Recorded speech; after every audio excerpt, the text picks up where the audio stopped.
Hey, what is up, guys? My name is Austin Hatchett, and I'm going to show you guys today the Hatchett Barndominium. Not only is this my first video for YouTube, but this is my first video showing you guys the process of building a barndominium as a self-contractor, and really the steps of, what to do, how to do it, what not to do. So I'm going to take you guys along on the journey, and I'll let you guys see how it is. So first of all, right now, obviously you can see this beautiful porta potty out here. Your trades are going to need one of those, so make sure you get one on your property. So what I'm going to do right now is just kind of pan around and show you guys everything. And I apologize, my daughter's here with me today, so for some reason, if maybe it gets a little loud and she's, complaining or whatever, yeah, it happens. All right, so we're gonna start off. Our septic tank is right here. This was actually already on the property. That is something that we were kind of excited about because it is actually very expensive to get a septic tank. But what we're gonna do is we're gonna cover it with some shrubs. Anyway, so right over here is where our AC pads are gonna be, and our condensers. We have our backup generator as well for the transfer switch. All that will be covered with an 8-foot fence, so you're not actually able to see it from the road. We did actually originally want to build right here. It's just a little bit too close to the road. We're about probably 160 foot away from the road now, which doesn't seem like that far back. Our property is really not that wide. We're 219 foot wide, but we're about 1/4 of a mile long, so it's just shy of 7 acres. And so I mean, it's great. I can hunt out here. It's great for my kid to play. It's going to be extremely quiet. But anyways, guys, with that said, let's take a tour. All right, so here's the exterior of the home. This right here is a 50 by 70 by 20 barndominium with a 25 foot by 50 foot by 25 foot overhang. The porch is not done. There is actually still trim that needs to be done right around here. There's trim that needs to be done underneath, and then we're putting cedar columns in. This is just something that we've decided to do after the fact. I will kind of explain the process of how our shell went and the process, because that's a whole other story. But for now, let's go inside and let's take a look at everything.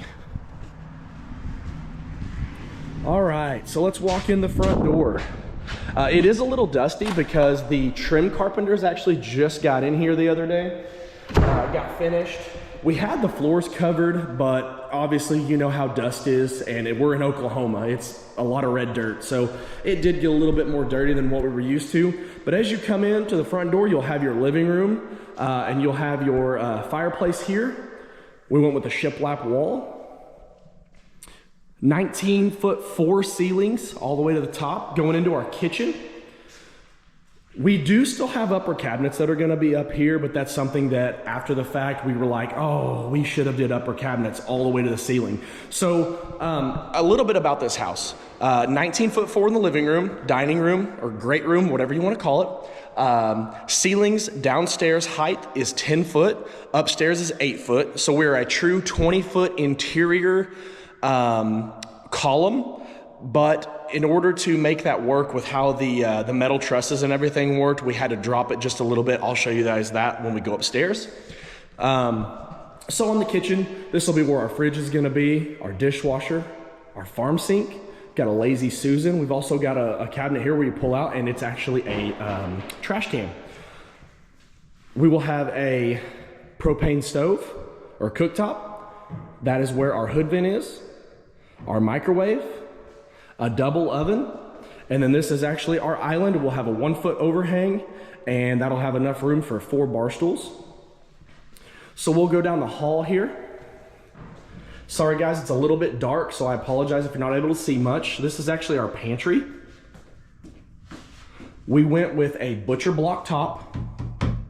What do you think about the butcher block top, Hazel? Love it. She loves it. There will be an ice maker right there. This is the hall bathroom.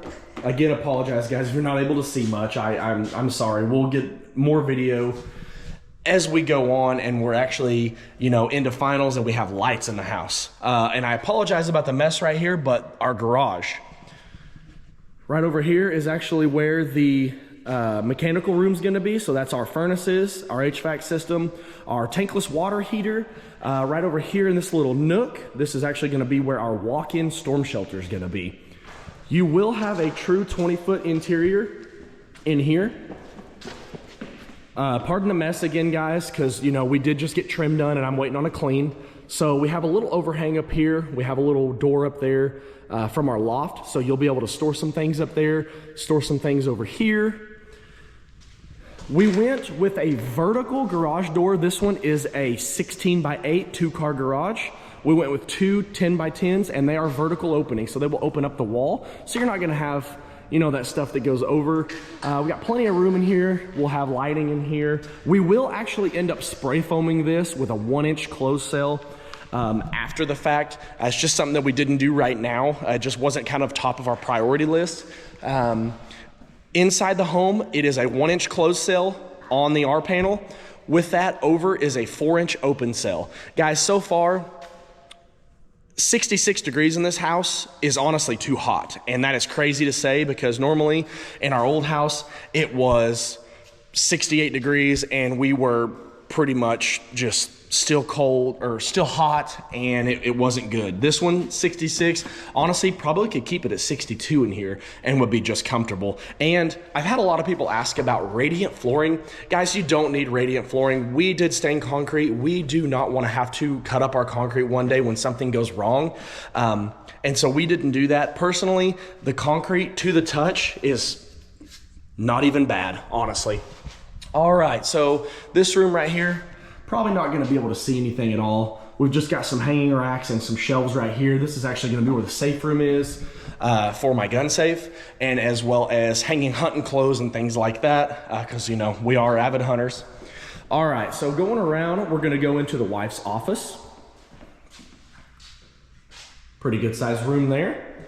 Going into the laundry room.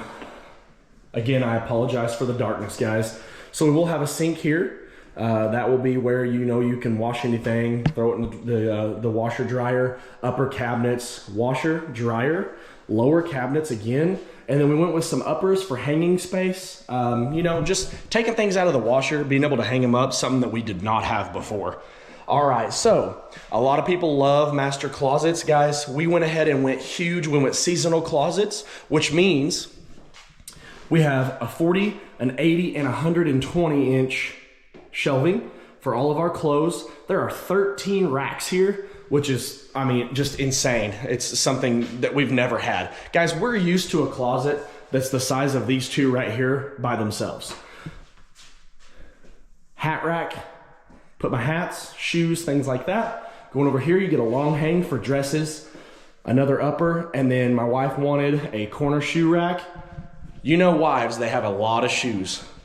And then right here behind the door, we will have a dressing mirror. So that'll be right there. Going into the master bedroom.